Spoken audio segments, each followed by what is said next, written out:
మిత్రులారా, ఈరోజు రాష్ట్ర ప్రజల కలలను నిజం చేసిన శ్రీమతి సోనియా గాంధీ గారికి కృతజ్ఞతలు తెలుపుకుంటూ తెలంగాణ అమరవీరులకు ఘన నివాళులు అర్పిస్తున్నాను. స్వేచ్ఛ, సామాజిక న్యాయము, సమాన అవకాశాల కోసం దశాబ్దాలుగా పోరాడి తెలంగాణ రాష్ట్రాన్ని సాధించుకున్నాం. రాష్ట్రం ఏర్పడి 10 ఏళ్లు గడిచినా ప్రజల ఆకాంక్షలు నెరవేరలేదు.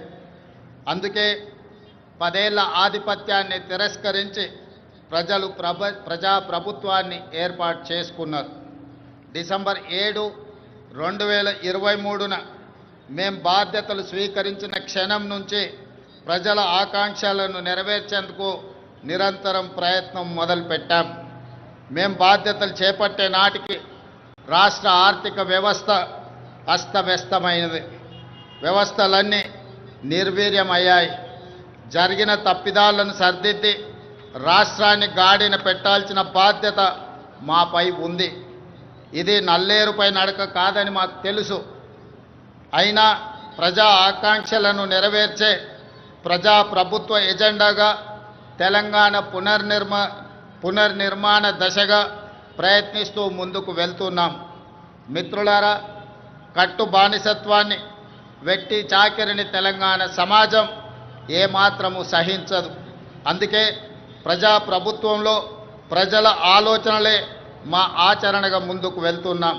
గత 10 ఏళ్ల నిర్వీర్యమైన వ్యవస్థలను ఒక్కొక్కటిగా చక్కదిద్దుతున్నాం. నిర్లక్ష్యానికి గురైన యూనివర్సిటీలకు వీసీలను నియమించాం. తెలంగాణ పబ్లిక్ సర్వీస్ కమిషన్ని ప్రక్షాళన చేసి పోటీ పరీక్షలను నిర్వహిస్తున్నాం. విద్యా కమిషన్, వ్యవసాయ కమిషన్ని ఏర్పాటు చేసుకున్నాం. సమాచార హక్కు కమిషనర్లను, లోకాయుక్త, హెచ్ఆర్సీ కమిషన్లను ఏర్పాటు చేసుకొని వ్యవస్థలను స్వతంత్రంగా పనిచేసేలా చర్యలు తీసుకున్నాం. తెలంగాణ సమాజానికి పునాదులు మహిళలే.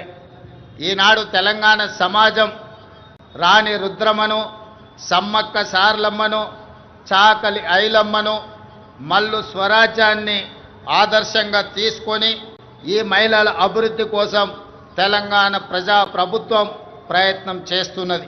అందుకే 1 కోటి మంది ఆడబిడ్డలను కోటీశ్వరులుగా చేయాలనే ఉక్కు సంకల్పంతో ప్రజాప్రభుత్వం ముందుకు వెళ్తున్నది. మహిళల ఆర్థిక స్వావలంబనకు ఇందిరా మహిళా శక్తి పాలసీని ఆవిష్కరించుకున్నాం. మహిళలను పారిశ్రామికవేత్తలుగా తీర్చిదిద్దే లక్ష్యంతో తొలి ఏడాదిలోనే 21,000 కోట్ల సున్నా వడ్డీ రుణాలను మహిళలకు పంపిణీ చేశాం. పాఠశాలల్లో మౌలిక వసతులను కల్పించేందుకు పనులను అమ్మ ఆదర్శ కమిటీలకు అప్పచెప్పాం. దేశంలో అదానీ అంబానీలతో పోటీ పడేలా మహిళా స్వయం సహాయక సంఘాలతో సోలార్ విద్యుత్ ఉత్పత్తి ప్లాంట్లను ఏర్పాటు చేయించాం.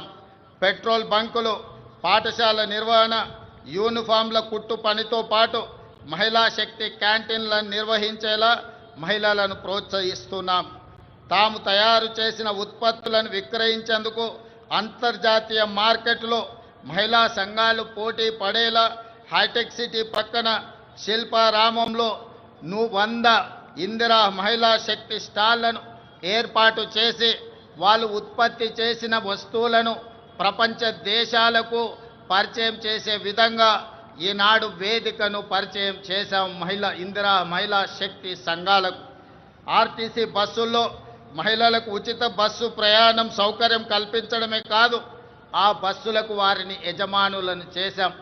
ఈనాడు ఆర్టీసీ ప్రైవేటులో ఏదైతే వ్యాపార సంస్థల నుంచి ఒప్పందాలు చేసుకొని బస్సుల నిర్వహణని ఏర్పాటు చేస్తున్నారో ఆ బస్సులను మహిళా సంఘాలతో కొనుగోలు చేయించి ఇప్పటికే 150 బస్సులను ఇవ్వడం జరిగింది.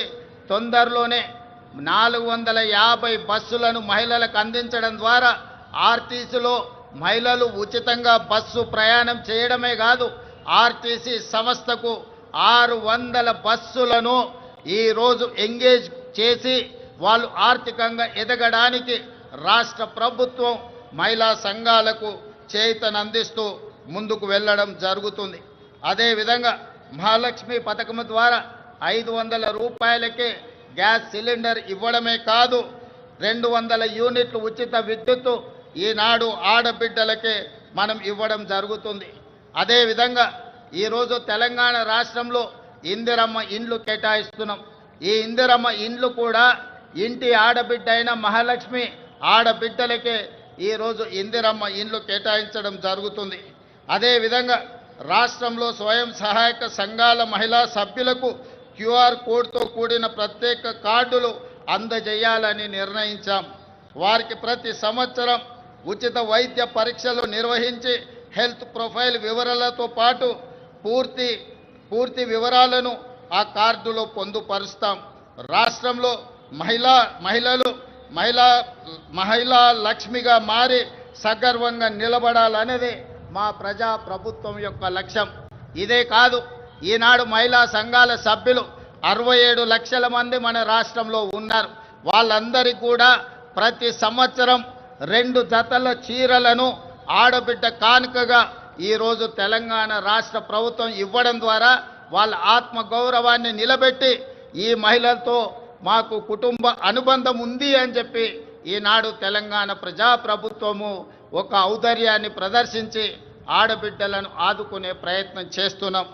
అదేవిధంగా మిత్రులారా, రాష్ట్రానికి రైతే వెన్నెముక. అందుకే రైతు సంక్షేమమే ధ్యేయంగా ప్రజాప్రభుత్వం పనిచేస్తుంది. ఇచ్చిన మాట ప్రకారం ఏకకాలంలో 2 లక్షల రైతు రుణమాఫీ చేసి రైతులను రుణ విముక్తులను చేశాం.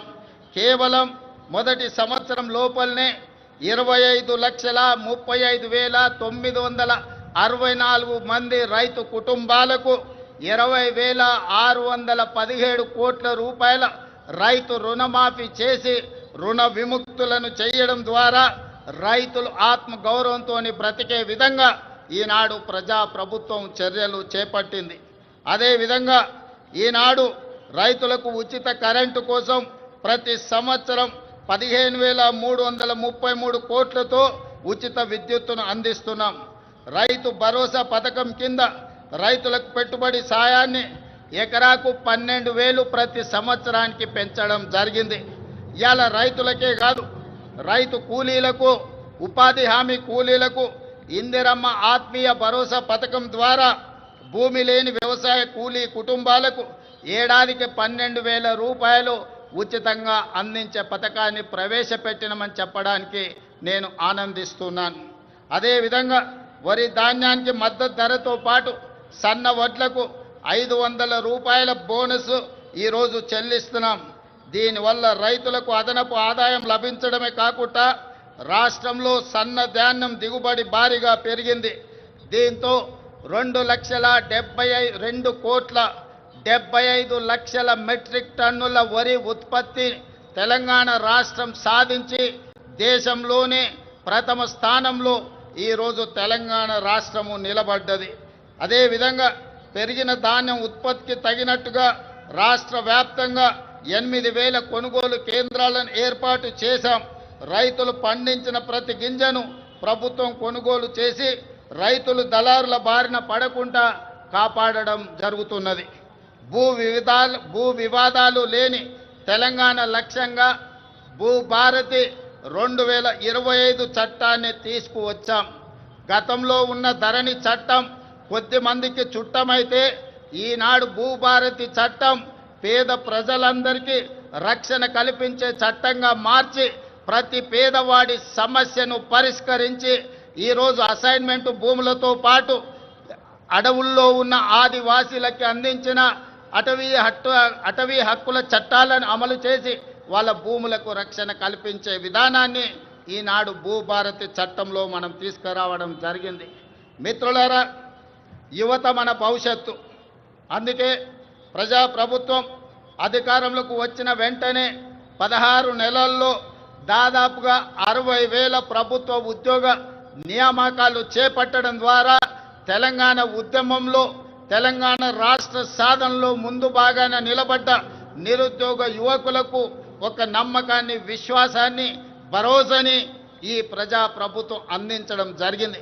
ఇదే కాదు, గత 16 నెలల్లో ప్రైవేటు సంస్థల్లో కూడా దాదాపుగా అంతర్జాతీయ పెట్టుబడులు తీసుకొచ్చి 1,00,000 మందికి ఉద్యోగ అవకాశాలు కల్పించడం ద్వారా నిరుద్యోగ సమస్యను పరిష్కరించడమే కాదు, ఈ దేశంలో అత్యల్ప నిరుద్యోగ సమస్యగా ఉన్న రాష్ట్రంగా తెలంగాణ రాష్ట్రము మొట్టమొదటి స్థానంలో ఉన్నది. అదేవిధంగా మిత్రులారా, ఈనాడు ఉద్యోగ నియామకాలలో వైద్య రంగంలో కావచ్చు, పోలీసు రంగంలో కావచ్చు, నీటిపారుదల, సింగరేణి కాలరీస్ ఇలా చెప్పుకుంటూ వెళ్తే ప్రభుత్వంలో ఉన్న ప్రతి ఖాళీలను ఈనాడు భర్తీ చేయడం ద్వారా నిరుద్యోగుల విశ్వాసాన్ని ఈ రాష్ట్ర ప్రభుత్వం చురగొన్నదని చెప్పడానికి నేను చాలా సంతోషిస్తున్నాను. అదేవిధంగా సివిల్స్ పరీక్షలు ఈనాడు ఈ దేశంలో ఏ రాష్ట్రం అభివృద్ధి చెందాలన్నా సివిల్ సర్వీసెస్కు సంబంధించిన అధికారుల యొక్క ప్రణాళికలు దేశ అభివృద్ధిలో కీలక భాగం పోషిస్తున్నాయి. తెలంగాణ రాష్ట్రం నుంచి సివిల్ సర్వీసుల్లో ఆశించిన మేరకు మన విద్యార్థులకు అవకాశాలు రాకపోవడం వల్ల తెలంగాణ రాష్ట్ర ప్రభుత్వం సివిల్ సర్వీసెస్కు ప్రిపేర్ అవుతున్న వాళ్లకు హైదరాబాదు నగరంలోనే కాదు ఢిల్లీలో కూడా శిక్షణ పొందడానికి రాజీవ్ యువ వికాసాన్ని అందించడం ద్వారా సివిల్ సర్వీసెస్ ప్రిలిమ్స్కి ఎన్నికైన వాళ్లకు ₹1,00,000, మెయిన్ పరీక్షలకు ఎన్నికైన వాళ్లకు ₹1,00,000 ఆర్థిక సహాయాన్ని అందించడం ద్వారా ఈనాడు దేశంలోనే మన విద్యార్థులు అత్యధికంగా సివిల్ సర్వీసెస్కి ఈరోజు ఎన్నిక కాబడ్డారని చెప్పడానికి నేను సంతోషిస్తున్నాను. అదేవిధంగా యంగ్ ఇండియా స్కిల్స్ యూనివర్సిటీ ఈనాడు విద్యా సంస్థల నుంచి ముఖ్యంగా ఇంజనీరింగ్ కాలేజీల నుంచి ప్రతి సంవత్సరం 1,10,000 మంది విద్యార్థులు పాస్ అయ్యి సర్టిఫికెట్ తెచ్చుకుంటున్నా ఈరోజు మార్కెట్లో అవసరమైన స్కిల్స్ వాళ్ళకు లేకపోవడం వల్ల ఉద్యోగ ఉపాధి అవకాశాలు కోల్పోతున్నారు. అందుకే తెలంగాణ రాష్ట్ర ప్రభుత్వం ఆలోచన చేసి యంగ్ ఇండియా స్కిల్స్ యూనివర్సిటీని ప్రారంభించడం ద్వారా ఈ విద్యార్థులకు అందులో శిక్షణను అందించి ఉద్యోగ ఉపాధి అవకాశాలు కల్పించడానికి ఈనాడు యంగ్ ఇండియా స్కిల్స్ యూనివర్సిటీని మనం ప్రారంభించుకోవడం జరిగిందని చెప్పడానికి నేను గర్విస్తున్నాను. అదేవిధంగా మొన్న జరిగిన ఒలింపిక్స్లో భారతదేశానికి ఒక్క బంగారు పథకం కూడా రాలేదు. 140 కోట్ల జనాభా ఉన్న ప్రపంచంలోనే అత్యధిక జనాభా ఉన్న దేశంగా గుర్తింపు పొందిన భారతదేశం ఒలింపిక్స్లో బంగారు పథకాన్ని సాధించకపోవడం మనకు నిజంగా ఆలోచన చేయవలసిన సందర్భం. అందుకే ఈనాడు యువకుల్లో క్రీడాకారులను వెలికి తీయాలి, మట్టిలో మాణిక్యాలను ఈ దేశానికి పరిచయం చేయాలన్న ఆలోచనతోని యంగ్ ఇండియా స్పోర్ట్స్ యూనివర్సిటీని అదేవిధంగా స్పోర్ట్స్ అకాడమీని ప్రారంభించుకొని రాబోయే 2028 సంవత్సరంలో జరగబోయే ఒలింపిక్స్లో బంగారు పథకాన్ని దేశానికి తెలంగాణ రాష్ట్రం తరఫునే సాధించాలన్న లక్ష్యంతో ఈనాడు యంగ్ ఇండియా స్పోర్ట్స్ యూనివర్సిటీని అదేవిధంగా అకాడమీని మనం ప్రారంభించుకున్నామని తెలియజేయడానికి నేను సంతోషిస్తున్నాను. అదేవిధంగా యంగ్ ఇండియా ఈరోజు ఇంటిగ్రేటెడ్ రెసిడెన్షియల్ స్కూల్స్ గతంలో ప్రభుత్వాలు SC, ST, BC, minority, EWS కోటాలో ఉండే విద్యార్థులకు వివిధ ప్రాంతాలలో రెసిడెన్షియల్ స్కూళ్ళు నడిపేవాళ్ళు. దాంతో వాళ్ళలో ఒక ఆత్మ న్యూనతా భావము ఏర్పడడానికి అవకాశం ఉంది. అందుకే ఈనాడు తెలంగాణ రాష్ట్ర ప్రభుత్వం ఆలోచన చేసి SC, ST, BC, minority, EWS విద్యార్థులు అందరినీ కూడా ఒకే దగ్గర కలిసిమెలిసి ఒక కుటుంబంలా చదువుకునే విధంగా ఈనాడు యంగ్ ఇండియా ఇంటిగ్రేటెడ్ రెసిడెన్షియల్ స్కూల్స్ని మనం ప్రారంభించుకున్నాం. ప్రతి నియోజకవర్గానికి ఒక యంగ్ ఇండియా ఇంటిగ్రేటెడ్ రెసిడెన్షియల్ స్కూల్ని 25 ఎకరాలలో దాదాపుగా 200 కోట్ల రూపాయలతో నిర్మించాలని 20,000 కోట్ల రూపాయలను ఈనాడు విద్య మీద వాటికి అవసరమైన మౌలిక వసతులను ఏర్పాటు చేయడానికి ఖర్చు పెట్టాలని ఈ ప్రభుత్వం ముందుకొచ్చి ఈరోజు కార్యక్రమాలను చేపట్టింది. ఈనాడు విద్య మీద పెట్టే పెట్టుబడిని మేము ఖర్చుగా భావించడం లేదు, భవిష్యత్ తరాల పెట్టుబడి. ఈ దేశ నిర్మాణం తరగతి గదుల్లోనే ఉన్నది. అందుకే విద్య మీద ఖర్చుగా భావించడం లేదు, మేము ఇది ఒక భవిష్యత్ పెట్టుబడిగా భావిస్తున్నాం. అందుకే ఈనాడు దేశం గర్వించే విధంగా యంగ్ ఇండియా ఇంటిగ్రేటెడ్ రెసిడెన్షియల్ స్కూళ్ళని ఈరోజు మనం ప్రారంభించుకున్నాం. దేశానికే ఆదర్శం. దీనికి ప్రధాన కారణం ఆనాడు పివి నరసింహారావు గారు సర్వేల్ రెసిడెన్షియల్ స్కూల్ మన నల్గొండ జిల్లాలో ప్రారంభిస్తే ఈనాడు దేశానికి ఎంతో మంది ఐఏఎస్ ఐపీఎస్లను అందించారు. మన తెలంగాణ రాష్ట్ర చీఫ్ సెక్రటరీ గారు ఆనాటి పివి నరసింహారావు గారు ప్రారంభించిన సర్వేల్ రెసిడెన్షియల్ స్కూల్ నుంచే అక్కడి విద్యార్థి. ఈనాడు Telangana public service commission chairperson కూడా ఆ సర్వేల్ స్కూల్ నుంచి వచ్చిన ఒక ఐఏఎస్ ఆఫీసర్. అందుకే ఈనాడు మన దేశ భవిష్యత్తు తరగతి గదుల్లో ఉందని ఏదైతే భావిస్తున్నామో అందుకే ఈరోజు అద్భుతమైన మౌలిక వసతులతోని ఇంటిగ్రేటెడ్ రెసిడెన్షియల్ స్కూల్స్ని ఈరోజు ప్రారంభించుకోవడం ద్వారా ఈ దేశానికి అవసరమైన డాక్టర్లను, లాయర్లను, ఇంజనీర్లను, ఐఏఎస్లను, ఐపీఎస్లను, ఇతర ఉన్నతాధికారులను ఈరోజు మనం ఈ దేశానికి అందించడానికి ఒక బృహత్తర కార్యక్రమాన్ని తీసుకున్నాం. ఇది ఖచ్చితంగా భవిష్యత్తులో మంచి సత్ఫలితాలను ఇస్తుంది అని చెప్పి ఈరోజు నేను భావిస్తున్నాను. అదేవిధంగా ప్రజాప్రభుత్వం అధికారంలోకి రాగానే విద్యా వైద్య రంగాలను ప్రక్షాళనకు విప్లవాత్మక చర్యలు తీసుకున్నాం. అదేవిధంగా మిత్రులారా, ఈరోజు రెసిడెన్షియల్ స్కూళ్లలో చదువుకుంటున్న విద్యార్థులకు దాదాపుగా 10 సంవత్సరాల నుంచి డైట్ ఛార్జెస్ పెంచలేదు, 16 సంవత్సరాలు కాస్మెటిక్ ఛార్జెస్ పెంచలేదు. అందుకే ప్రజాప్రభుత్వం రెసిడెన్షియల్ స్కూల్లో చదువుకుంటున్న పిల్లలకు 40% డైట్ ఛార్జెస్ పెంచడమే కాదు 200% కాస్మెటిక్ ఛార్జెస్ పెంచడం ద్వారా గ్రామీణ ప్రాంతాల నుంచి వచ్చిన తండాలలో, గూడాలలో, మారుమూల పల్లెల్లో పేద కుటుంబాల నుంచి విద్యార్థులు రెసిడెన్షియల్ స్కూల్లో చదువుకుంటున్న వాళ్లకు తల్లిదండ్రుల మీద ఆధారపడకుండా ఈనాడు 200% కాస్మెటిక్ ఛార్జెస్ పెంచడం ద్వారా ప్రతి నెల వాళ్ళకు విధిగా అందించే విధంగా ఈనాడు ప్రభుత్వం చర్యలు చేపట్టి ఆ విద్యార్థులు ఆత్మగౌరవంతో చదువుకునే విధంగా ఈరోజు ప్రభుత్వం చర్యలు చేపట్టిందని చెప్పడానికి నేను ఆనందిస్తున్నాను మిత్రులారా. అదేవిధంగా రాష్ట్రంలోని ఆసుపత్రుల్లో మౌలిక సదుపాయాల అభివృద్ధి చర్యలు తీసుకుంటున్నాం. 100 ఏళ్లకు చరిత్ర కలిగిన ఉస్మానియా ఆసుపత్రికి పూర్వ వైభవం వచ్చే ప్రయత్నం చేస్తున్నాం. అందుకే 30 ఎకరాలలో గోషా మహల్లో 2700 కోట్ల రూపాయలతోని నూతన ఉస్మానియా ఆసుపత్రి భవనాన్ని నిర్మించడమే కాకుండా ఈనాడు సనత్ నగర్లో, అల్వార్లో, ఎల్బీ నగర్లో, అదేవిధంగా వరంగల్లో ఉన్న పనులు ప్రారంభమై ఆగిపోయిన పెద్ద ప్రభుత్వ ఆసుపత్రులను పూర్తి చేయడానికి ఈరోజు ప్రభుత్వం చర్యలకు ఉపక్రమించింది. ఇదే కాదు, పేదవాళ్లకు ఉచిత వైద్యాన్ని అందించడానికి రాజీవ్ ఆరోగ్యశ్రీ ద్వారా 10 లక్షల రూపాయల ఉచిత వైద్యాన్ని అందించడం ద్వారా పేదల ఆరోగ్యమే మా ప్రభుత్వం యొక్క బాధ్యత అని చెప్పి ఈరోజు ఆ ప్రయత్నాలతో ముందుకు వెళ్తున్నాం మిత్రులారా. అదేవిధంగా మిత్రులారా, రిజర్వేషన్లకు సంబంధించి బలహీన వర్గాల వారికి అండగా నిలవాలన్నదే మా ప్రజా ప్రభుత్వం యొక్క ఆలోచన.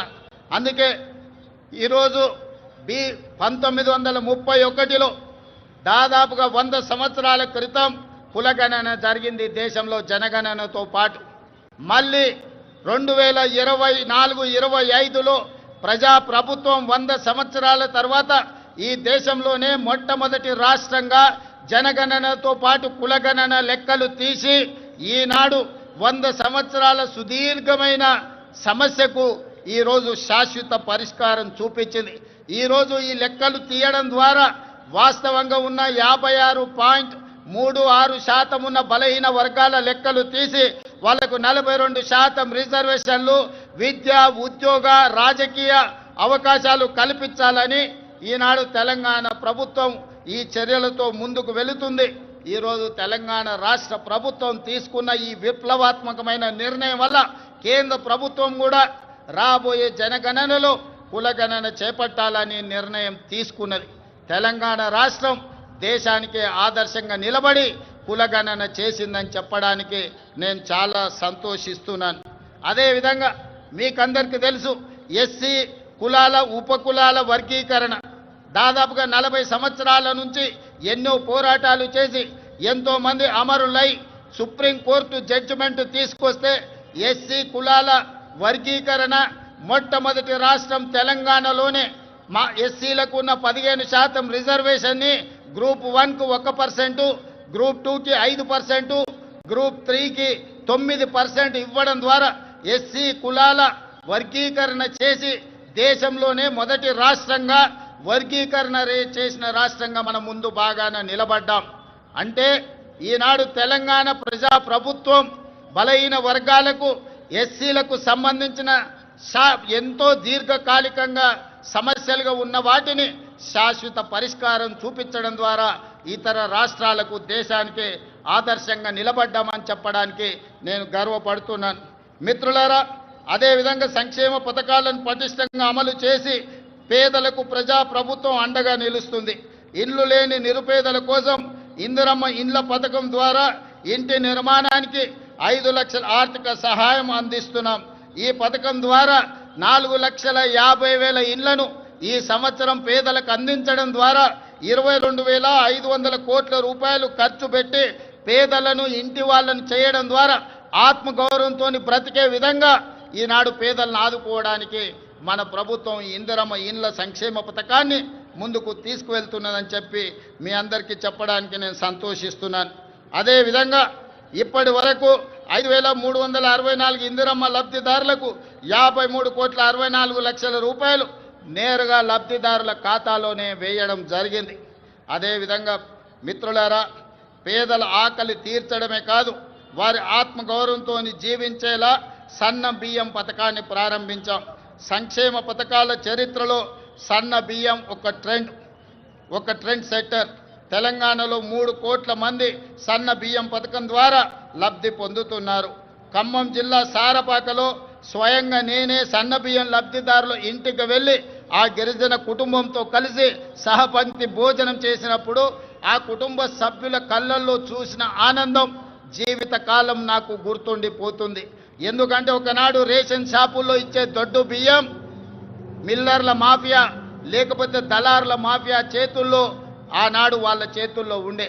ఈనాడు సన్న బియ్యం ఇవ్వడం ద్వారా 3,10,00,000 మంది తెలంగాణ ప్రజలకు ప్రయోజనం చేరడమే కాకుండా ప్రతి ఒక్కరు ఆ సన్న బియ్యం తెచ్చుకొని ఈరోజు వండుకొని తింటున్నారు. నిజంగా ఇది ఒక గొప్ప విప్లవాత్మకమైన మార్పు. దీనికి ప్రజా ప్రభుత్వం పునాది వేసిందని తెలియజేయడానికి నేను సంతోషపడుతున్నాను మిత్రులారా. అదేవిధంగా పెట్టుబడులు మిత్రులారా, తెలంగాణ రాష్ట్రం సంక్షేమమే కాదు అభివృద్ధిలో కూడా దేశానికి ఆదర్శంగా నిలబడాలని స్టేట్ ఓన్డ్ ట్యాక్స్లో దేశంలోనే మొదటి స్థానంలో ఉన్నాం. అదేవిధంగా స్వదేశీ విదేశీ పెట్టుబడులను ఆకర్షించడంలో తెలంగాణ రాష్ట్రం ఈ దేశంలోనే మొదటి స్థానంలో ఉంది. దాదాపుగా ఈ 18 నెలల్లో 3 లక్షల కోట్ల రూపాయల పెట్టుబడులను ఆకర్షించడమే కాదు అమెరికా, జపాన్, సింగపూర్ అదేవిధంగా దావోస్ లాంటి నగరాల్లో పర్యటించి ఈ దేశానికి ఈరోజు పెట్టుబడులను సాధించినాం. అదే కాకుండా ఈరోజు జపాన్కి సంబంధించిన మేయర్ గారు ఈ ప్రత్యేక రాష్ట్ర అవతరణ దినోత్సవంలో పాల్గొనడం ద్వారా మనకు స్ట్రాటజిక్ పార్ట్నర్గా మన తెలంగాణ ముఖ్యంగా హైదరాబాదు నగరాన్ని పారిశుద్ధ్య రహిత నగరంగా తీర్చిదిద్దడానికి జపాన్ మనకు సహకరిస్తుంది. అందుకే ఈరోజు రాష్ట్ర అవతరణ దినోత్సవంలో వారు కూడా పాల్గొనడం జరిగింది. వారికి కూడా మనస్ఫూర్తిగా అభినందనలు తెలియజేస్తున్నాను తెలంగాణ ప్రజల తరఫున. అందుకే ఈరోజు తెలంగాణ రాష్ట్ర ప్రభుత్వం భవిష్యత్తు ప్రణాళికలు రచించుకోవడానికి తెలంగాణకు ఒక విజన్ డాక్యుమెంట్ తీసుకురావాలని, ఆ విజన్ డాక్యుమెంటే తెలంగాణ రైజింగ్ 2047. ఈరోజు ఆ పాలసీ డాక్యుమెంట్ ద్వారా రాబోయే తరాలకు భవిష్యత్తు ప్రణాళికలు అందించడమే కాదు తెలంగాణ రాష్ట్రాన్ని ప్రపంచంతోనే పోటీ పడే విధంగా అభివృద్ధి పదం వైపు నడిపించాలన్న ఒక పాలసీ డాక్యుమెంట్ను తెలంగాణ రాష్ట్రం తీసుకురావడానికి ప్రయత్నం చేస్తుంది అని చెప్పి తెలియజేయడానికి నేను ఎంతో సంతోషిస్తున్నాను. ప్రపంచ నగరాలతో ధీటుగా హైదరాబాదు నగరాన్ని తీర్చిదిద్దేందుకు ప్రణాళికలు రూపొందిస్తున్నాం. మూసీ నదికి పూర్వ వైభవం తెచ్చేందుకు మూసీ పునరుజ్జీవన ప్రాజెక్టును మనం చేపడుతున్నాం. బాపు ఘాట్ను అంతర్జాతీయ స్థాయిలో గాంధీ సరోవర్గా తీర్చిదిద్దాలని మనం అనుకుంటున్నాం. అంతర్జాతీయ ప్రమాణాలతో భారత్ ఫ్యూచర్ సిటీ. ఈ దేశంలో ఏ నగరమైనా ఎప్పుడో పూర్వతరాలు ప్రారంభించిన నగరాలను కొంచెంగా విస్తరించుకుంటూ వస్తున్నాం. కానీ భారతదేశంలో పూర్తి స్థాయి ప్రణాళికబద్ధమైన మహానగరం లేకపోవడం ఒక లోటుగా భావించి ఈరోజు న్యూయార్క్, టోక్యో లాంటి నగరాలతో పోటీ పడే విధంగా భారత్ ఫ్యూచర్ సిటీని మనం ఈరోజు ఎయిర్పోర్టుకు దగ్గరలో ప్రారంభించుకుంటున్నాం. 30,000 ఎకరాలలో ప్రపంచ స్థాయి ప్రమాణాలతో ఈరోజు నూతన నగరాన్ని నిర్మించుకోవడానికి మనం ప్రణాళికలు రచించుకున్నాం, ముందుకు వెళ్తున్నామని తెలియజేయడానికి ఈరోజు సంతోషపడుతున్నాను. ఆ భారత్ ఫ్యూచర్ సిటీలో ఏఐసిటీ, స్పోర్ట్స్ సిటీ, ఫార్మా సిటీతో పాటు లైఫ్ సైన్సెస్, హెల్త్ సిటీలను ఏర్పాటు చేస్తాం. ఇందుకోసం ఫ్యూచర్ సిటీ డెవలప్మెంట్ అథారిటీని ఏర్పాటు చేసినాం. ప్రణాళికలు రచించడానికి పాలసీ డాక్యుమెంట్ను మనం ఇప్పటికే రూపొందించుకున్నాం. తొందరలోనే హైదరాబాద్లో నిర్మించబోయే భారత్ ఫ్యూచర్ సిటీ ప్రపంచ పెట్టుబడులకు ఒక కేంద్రంగా మారబోతుందని తెలియజేయడానికి నేను సంతోషపడుతున్నాను. రాష్ట్ర మౌలిక సదుపాయాలలో భాగంగా విమానాశ్రయాల సంఖ్యను పెంచుకునేందుకు చర్యలు తీసుకుంటున్నాం.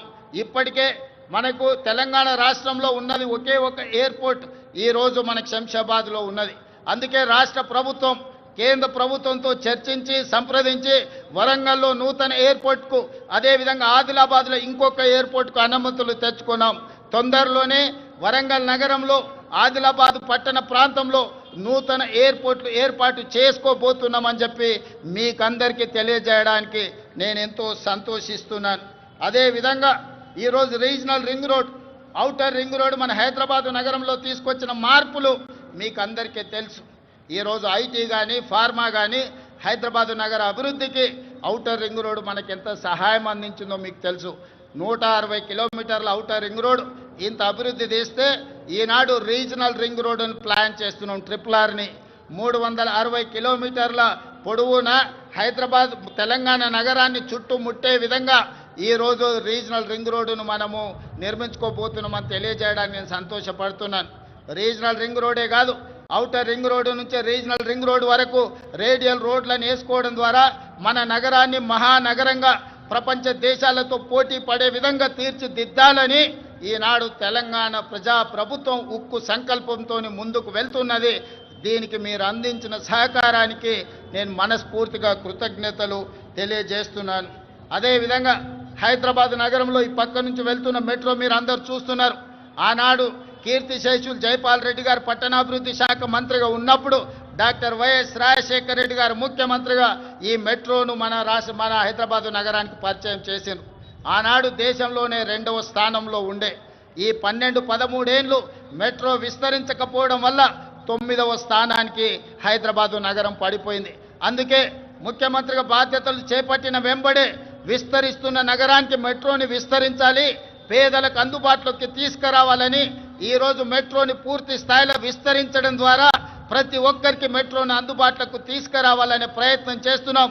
తొందరలోనే మెట్రో విస్తరణ పనులను కూడా ప్రారంభించుకోబోతున్నామని మీకు అందరికీ చాలా సంతోషంతో తెలియజేస్తున్నాను మిత్రులారా. అదేవిధంగా శాంతి భద్రతలు ఎక్కడైనా ప్రపంచంలో పెట్టుబడులు రావాలంటే దేశంలో శాంతి భద్రతలు ఉండాలి.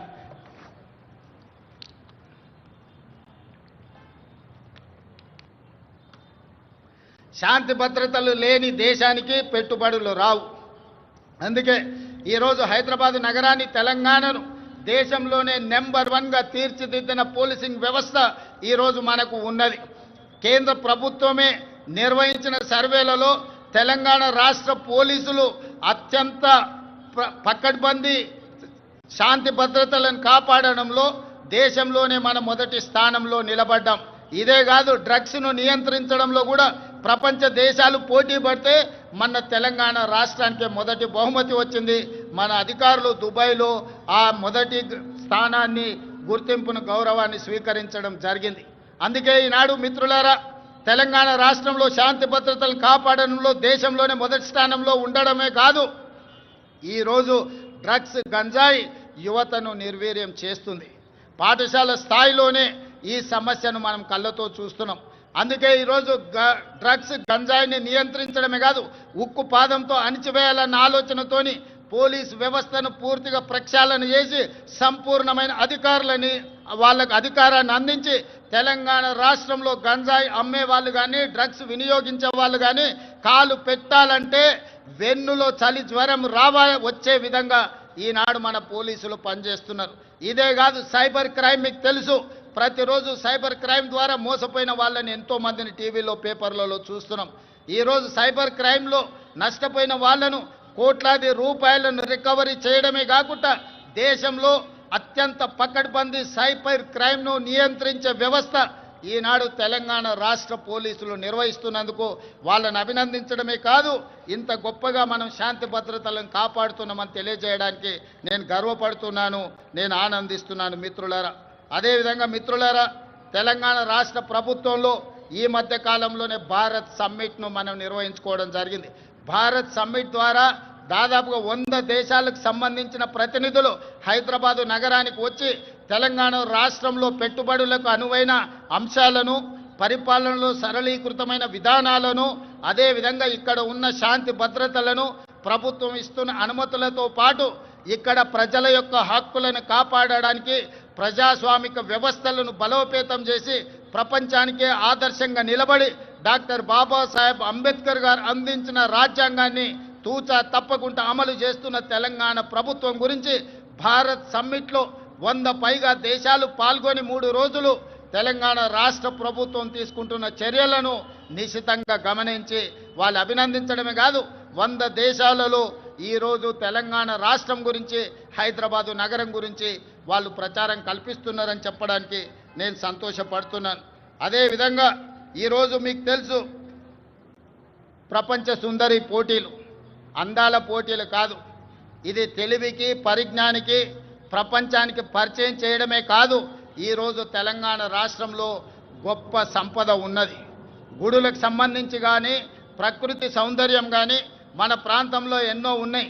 రామప్ప దేవాలయం, 1000 స్తంభాల గుడి, అదేవిధంగా యాదగిరిగుట్ట టెంపుల్, ఈరోజు హైదరాబాద్లో చౌమల ప్యాలెస్ కావచ్చు, చార్మినార్ కావచ్చు, చార్మినార్ ప్రాంతంలో ఉన్న చుడీ బజార్ కావచ్చు, లాడ్ బజార్ కావచ్చు, ఇలా తెలంగాణ రాష్ట్రంలో ఉన్న గొప్ప గొప్ప కట్టడాలను, అదేవిధంగా ఈ అంతర్జాతీయ స్థాయిలో మన ఉత్పత్తి చేస్తున్న ప్రోడక్ట్స్ని అన్నిటిని కూడా ప్రపంచానికి పరిచయం చేయడానికి ఈరోజు ప్రపంచ సుందరి పోటీలను నిర్వహించడం జరిగింది.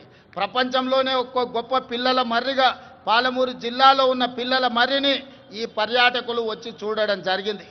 ఈరోజు 108 దేశాలకు సంబంధించిన ప్రతినిధులు ఈ ప్రపంచ సుందరి పోటీలలో పాల్గొనడం జరిగింది. 25 రోజులు ఇక్కడ అన్ని రకాలుగా రక్షణ కల్పించి అన్ని ఏర్పాట్లను మన టూరిజం డిపార్ట్మెంట్ చేయడం ద్వారా ఈరోజు ప్రపంచానికే హైదరాబాదు నగరం, తెలంగాణ రాష్ట్రం పెట్టుబడులకు అనువైన కేంద్రంగా ప్రభుత్వం ఇతర దేశాల నుంచి వచ్చిన పర్యాటకులకు రక్షణ కల్పిస్తుంది. వాళ్ళందరూ కూడా ఈ రాష్ట్రంలో పర్యటించవచ్చు. ఈ రాష్ట్రంలో పర్యాటకులు చూడడానికి అద్భుతమైన కట్టడాలతో పాటు ప్రకృతి సౌందర్యం ఉంది అని ఈరోజు ప్రపంచానికి చాటి చెప్పడం జరిగింది. టూరిజం డిపార్ట్మెంట్ కూడా ఒక గొప్ప కార్యక్రమాన్ని తీసుకొని అద్భుతంగా నిర్వహించిందని మీ అందరికీ తెలియజేయడానికి నేను సంతోషపడుతున్నాను. అదేవిధంగా మిత్రులారా, 2047 నాటికి భారతదేశానికి స్వతంత్రం వచ్చి 100 సంవత్సరాలు పూర్తి చేసుకోబోతుంది.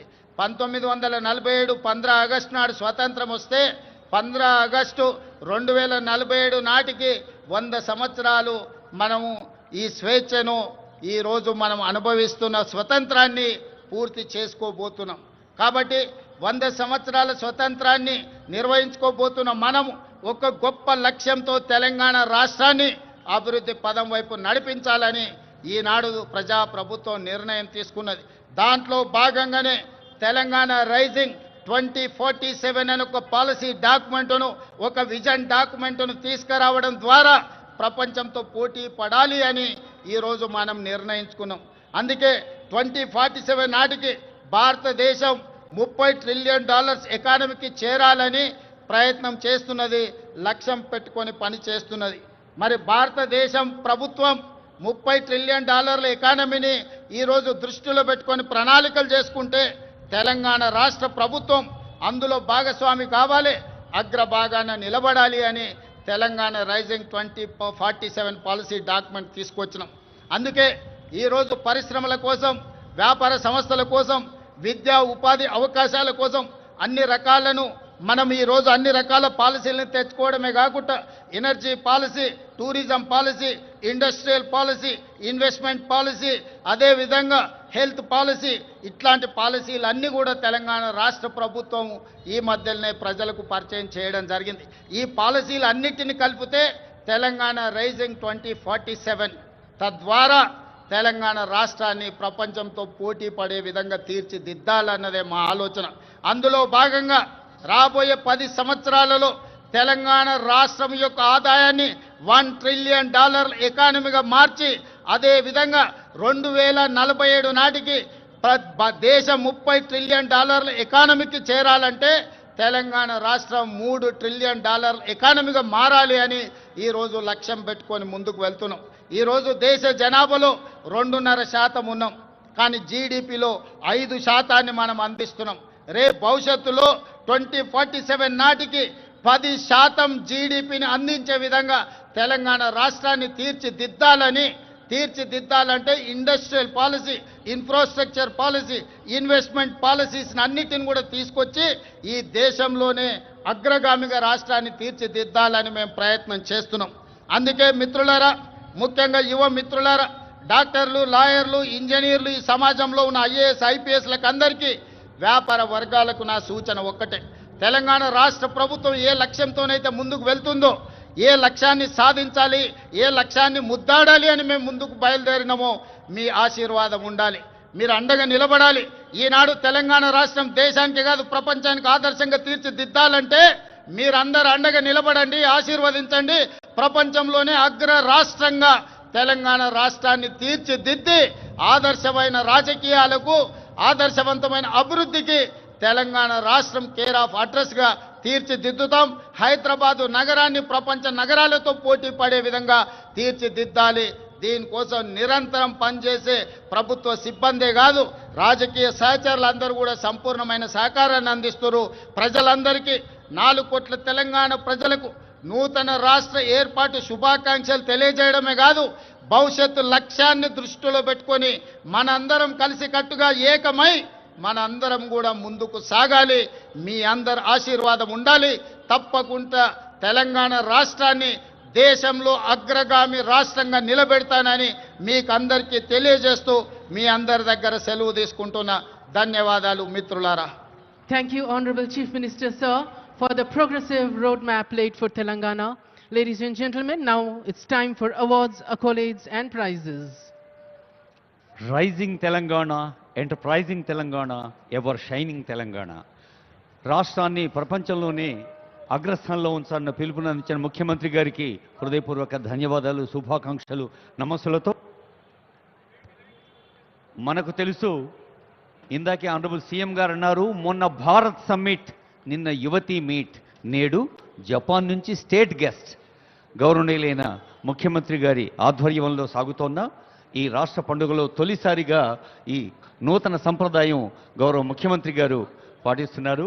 ఇప్పుడు జపాన్, మన మిత్ర దేశమైన జపాన్ వేంచేసినటువంటి పెద్దలు కజుహిషా తకేయుచి సాన్, సాన్ అంటే శ్రీ అని, గారని అర్థం. కజుహిషా తకేయుచి గారు జపాన్ దేశం కిటుకిషు నగర మేయర్, వారికి ఆత్మీయ సన్మానం చేస్తున్నారు ఆనరబుల్ సీఎం గారు. మీరు తెరపై దృశ్యాన్ని చూస్తున్న వాళ్ళందరూ గట్టిగా చప్పట్లు కొట్టి ఈ చప్పట్లు జపాన్లో ఉన్న మన మైత్రి భావనకు అందచేయాలని కోరుతూ ఉన్నాం. గౌరవనీయులైన